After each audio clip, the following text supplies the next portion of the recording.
sebenarnya sensitif banget gitu loh. Kalau sudah urusan rumah tangga anak itu, kenapa orang tua jangan ikut campur? Orang tua itu kadang-kadang berpikir begini, aku yang lebih tahu anak-anakku.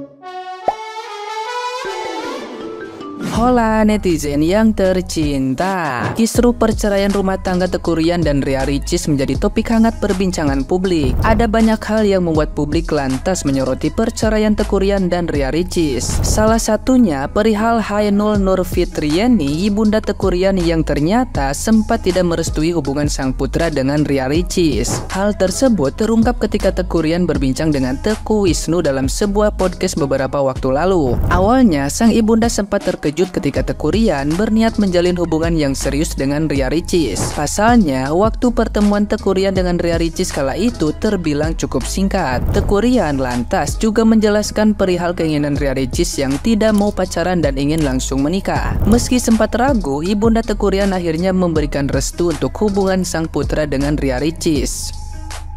Jadi orang tua bilang, ini baru ketemu sekali kok udah minta nikah. Anak aku kan Rian jadi bingung dong, ini gimana ngomong sama orang tuanya. Sementara itu, Teuku Ryan juga memberikan penjelasan mengenai konflik sang ibunda dengan Ria Ricis yang disebut menjadi alasan perceraian terjadi. Salah satu yang menjadi sorotan Teuku Ryan soal pernyataan sang ibunda yang katanya menyinggung perasaan Ria Ricis hingga konflik mencuat. Teuku Ryan menegaskan sudah menegur sang ibunda agar konflik dengan Ria Ricis bisa mereda. Hal ini menjadi bantahan bahwa Teuku Ryan lebih membela ibunda dibanding istri tercinta.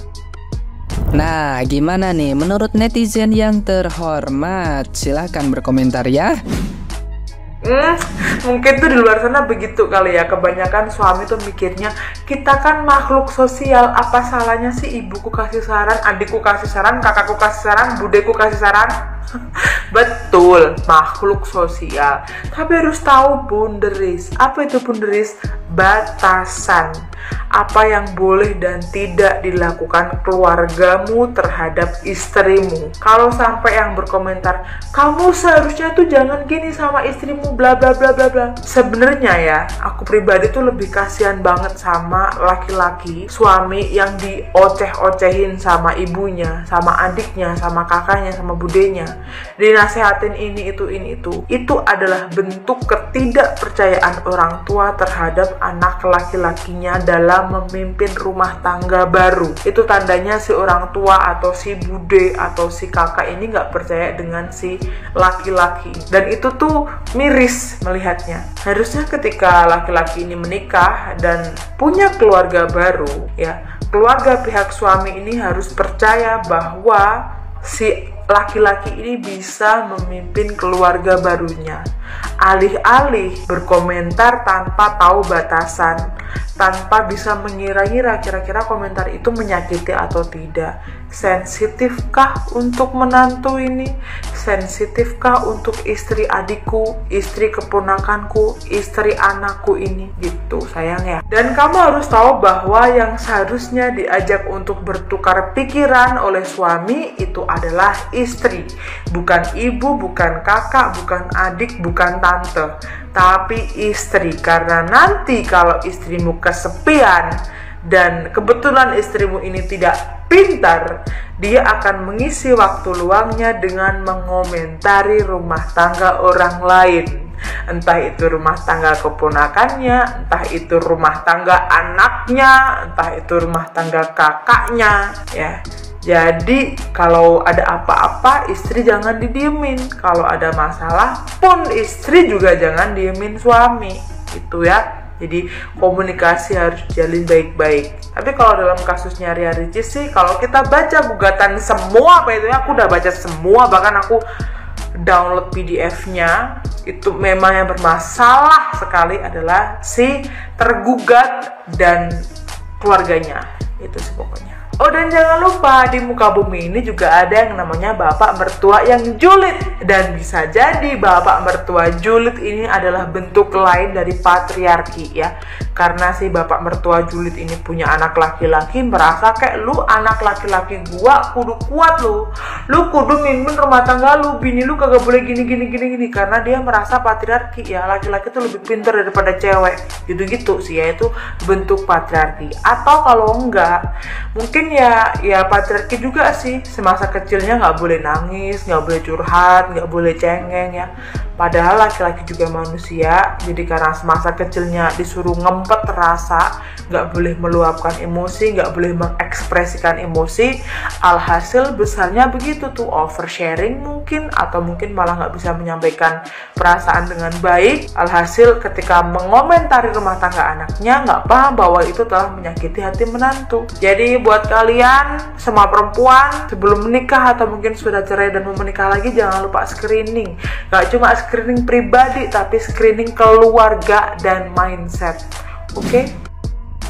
Kasus realistis dan Teguh menambah kasus mengenai perselisihan atau konflik antara menantu perempuan dan mertua perempuan. Dari sekian banyak kasus rumah tangga yang saya temui, terdapat beberapa kasus yang serupa di mana mertua dan menantu berkonflik. Berdasarkan beberapa kasus yang saya temui itu, ada beberapa alasan yang menyebabkan konflik tersebut. Yang pertama, perbedaan ekspektasi dan nilai. Mereka mempunyai perbedaan nilai-nilai, keyakinan, budaya, bahkan cara mengasuh anak. Ada juga peran tradisional dalam keluarga. Mertua mengharapkan menantunya mengasuh anak dan mengurus rumah tangga saja, tetapi sang menantu mempunyai pandangan yang berbeda. Mungkin saja dia merasa sudah capek karena dia sudah bekerja, sudah capek di kantor, di rumah masih disuruh mengasuh anak dan mengurus rumah tangga. Atau mungkin saja mertua melihat anak laki-lakinya dikendalikan oleh istrinya. Yang berikutnya, kurangnya komunikasi yang terbuka dan jujur. Ini membuat misunderstanding dan juga prasangka yang terus berkembang, memperburuk konflik, padahal mungkin saja masalah awalnya itu masalah yang sepele dan kecil. Yang berikutnya, kecemburuan. Sang mertua merasa anak laki-lakinya mengutamakan dan lebih memilih istrinya daripada dia. Dengan kata lain, banyak mertua yang tidak ingin diduakan. Atau juga ada masalah-masalah lainnya, seperti perbedaan kepribadian, gaya hidup, bahkan status finansial mereka. Yang perlu dipahami untuk mertua dan menantu adalah kita hidup di dunia ini penuh perbedaan, dan kita tidak bisa memaksa orang lain menjadi seperti kita. Menjalani hidup ini tidak bisa miring ke kanan, tidak bisa miring ke kiri. Kita harus berjalan dengan seimbang supaya kita tidak terjatuh. Saya, Gazi Hipnoterapis, terima kasih. Nah itu kan bocor tuh ya, apa aja penyebab perceraian. Aku nggak mau mengomentari yang lain-lain ya, yang masalah katanya Ria Ricis itu nggak pede lah secara fisik sama suaminya. Aku lebih tertarik mengomentari bahwa salah satu penyebab perceraian itu pemicunya juga ada di faktor mertua. Nah beberapa kali mungkin aku bikin video tentang mertua gitu ya. Mertua itu memang ya, terutama mertua perempuan ini kadang-kadang memang agak lebay gitu ya. Banyak yang lebay lah, mengintervensi urusan rumah tangga anak-anaknya. Nah, kalau sudah seperti itu susah ya. Jadi kalau aku nih Rek, aku kan nanti juga akan jadi calon mertua gitu ya, dari istri anakku gitu, dari suami anakku gitu. Kalau aku punya prinsip gini, aku tidak ingin mencampuri urusan rumah tangga anak-anakku. Itu udah, insya Allah itu prinsipku lah ya. Nah aku tuh sempet lihat kan, kalau ya nggak tahu di vlognya Ria Ricis waktu itu Tengku Rian itu minta es gitu loh, es kurma nggak tahu es apa, pokoknya ada nata de coconya kayak gitu. Ria Ricis itu nggak mau karena dia lagi bikin vlog, karena mama mertuanya pernah bilang jangan sampai di rumah itu menyediakan es, katanya begitu gitu, karena katanya mertuanya Ria Ricis itu adalah orang kesehatan gitu ya Rek ya. Nah, sebenarnya sensitif banget gitu loh. Kalau sudah urusan rumah tangga anak itu, kenapa orang tua jangan ikut campur? Orang tua itu kadang-kadang berpikir begini, aku yang lebih tahu anak-anakku. Misalkan anakku cowok itu ya, aku yang lebih tahu tentang anakku gitu. Nah, nggak bisa. Kalau sudah suami istri, yang lebih tahu tentang suami istri tersebut ya mereka berdua gitu loh. Kita tuh sebagai orang tua tuh nggak usah terlalu berlebihan bahwa kita merasa paling tahu tentang anak-anak kita.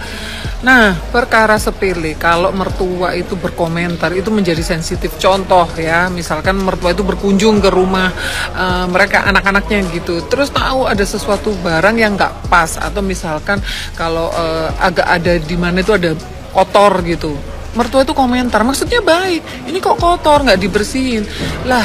Tapi buat si menantu, terutama menantu perempuan, itu menjadi sensitif gitu loh. Jadi itu kan rumah mereka. Ya mau ditata seperti apa, mau orat-arit, mau diapain, terserah mereka. Kita di sana itu sebagai tamu. Nah, aku selalu bilang ya, ini swear aku ngomong ke anakku cowok nih ya. Anakku cowok itu kan kepengennya tuh bikin mamanya seneng nih ya. Dia ini udah punya planning nih, nanti kalau aku udah kerja aku pengen gini sama mama, ngasih ini, ngasih itu gitu. Aku selalu bilang begini, kamu memang sama mama berbakti, itu memang boleh. Tapi kamu juga harus memberikan yang terbaik untuk istri kamu. Aku selalu seperti itu gitu loh, karena apalagi anak cowok ya, kayak aku tuh kan single parent, jadi mungkin anakku ngerasa karena kita selalu bertiga gitu ya, jadi dia merasa tahu perjuangan mamanya, dia pengen mungkin memuliakan mamanya. Masya Allah, kalau aku seneng banget. Tapi selalu tak pesan bahwa kamu juga harus memuliakan istri kamu. Apalagi misalkan istri kamu itu dari keluarga yang misalkan penuh kasih sayang, diberi kasih sayang yang lebih. Kamu juga harus memberikan lebih, harus bisa membuat hidupnya lebih bahagia, jangan lebih susah gitu loh. Jadi aku juga insya Allah ya Rea, aku nggak ingin suatu saat aku mencampuri urusan rumah tangga anak-anakku. Misalkan anakku minta pendapat, lebih baik mungkin berdua gitu ya, anakku sama istrinya, kita ngobrol, kita sharing mungkin boleh. Tapi kalau udah misalkan kita ikut campur, sebenarnya permasalahan mereka itu sepele. Dalam setiap rumah tangga pasti ada masalahnya. Nah sebenarnya mungkin masalah itu sepele, tapi karena mertua itu ikut campur akhirnya menjadi besar. Belum nanti keluarga besar ikut campur. Nah jangan, masalah rumah tangga anak-anak biarkan mereka menyelesaikan. Kita memantau aja tapi nggak perlu ikut campur gitu Re. Kenapa aku bisa bicara seperti ini? Karena memang perpisahanku sama mantan itu bukan karena faktor mertua gitu, itu faktor kami berdua. Dan aku juga tinggal sama ibuku ya, ibuku tuh nggak pernah ikut campur urusan rumah tanggaku gitu loh. Dulu diem aja, area rumah tanggaku ya area rumah tanggaku, ibuku nggak pernah ikut campur. Walaupun kami tinggal serumah gitu ya, nggak berani ibuku untuk komentar-komentar kayak gitu itu, nggak berani beneran Rek. Jadi kita sebagai mertua nggak perlu terlalu mengintervensi masalah rumah tangga anak-anak kita. Doakan aja yang terbaik. Kalau misalkan mereka punya masalah, ya kita jangan tambah ngomporin yang akhirnya bisa memicu salah satu perceraian. Dan masalah mertua ini menjadi salah satu pemicu perceraian yang lumayan paling besar loh Rek. Jadi kita ya buat mertua-mertua, calon mertua, janganlah kita terlalu mengintervensi urusan anak-anak kita. Biarkan rumah tangga mereka berjalan sebagaimana mestinya. Masalah mereka ya biar diselesaikan mereka sendiri. Kita sifatnya ya hanya misalkan memberi advice itu ya jangan condong dan jangan merasa kita lebih tahu anak-anak kita gitu.